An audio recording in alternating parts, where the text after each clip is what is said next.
Good evening. The news with myself, Richard Head.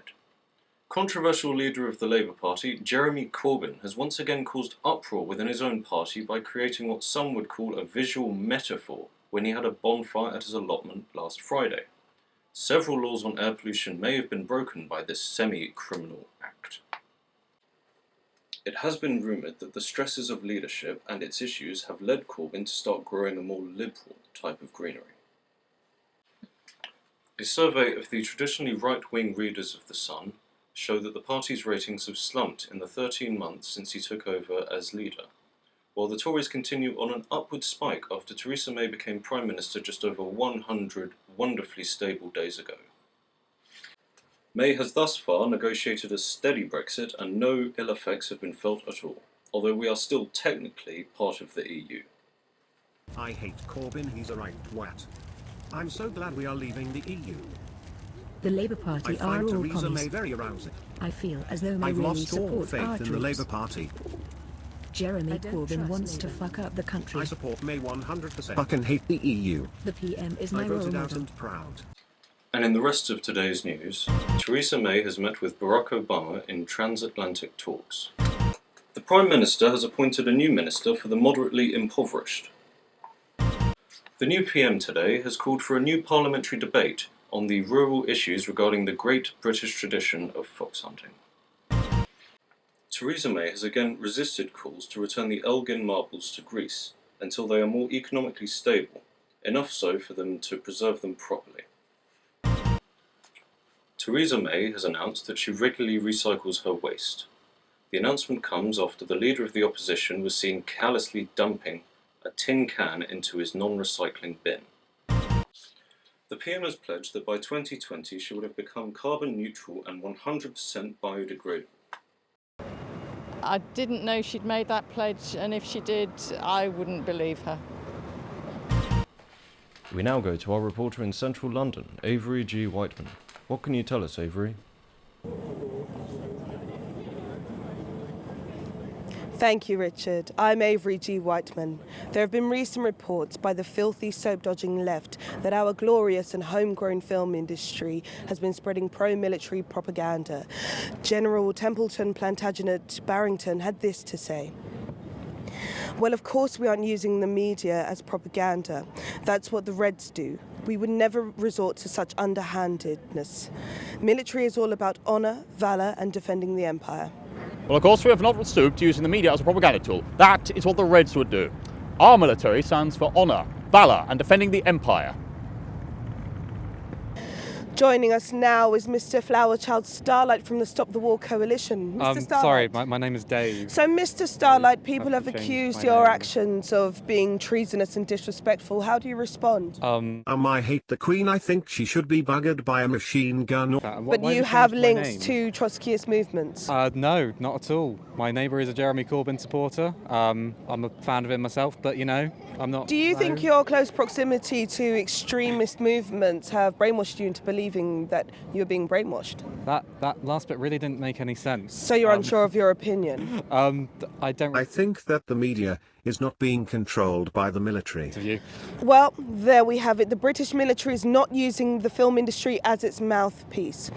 Now, up next, we've got a movie review where we take an in-depth look at the latest blockbuster, Awesome ISIS Takedown 3, Bigger, Better, Badass Bombs.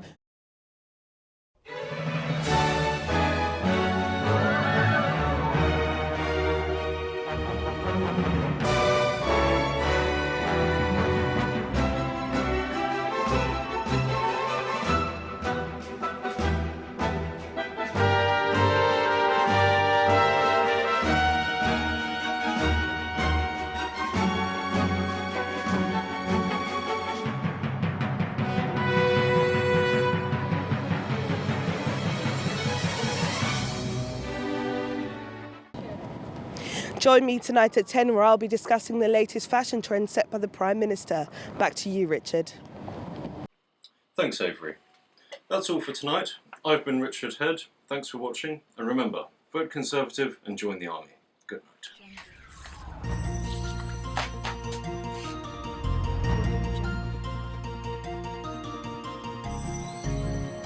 Audio Jungle.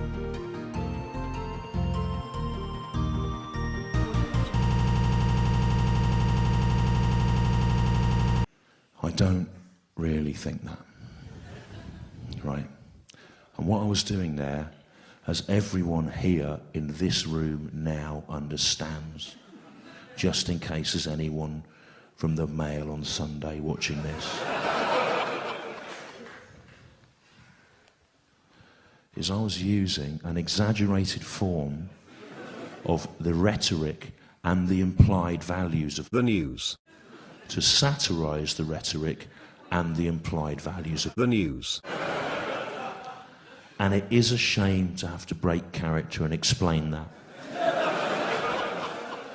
But hopefully it will save you a long, tedious exchange of emails.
Richard fucking Captain Fuck.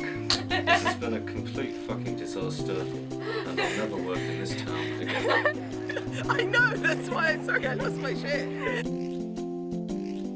For honour, valour, and the decency of the Empire.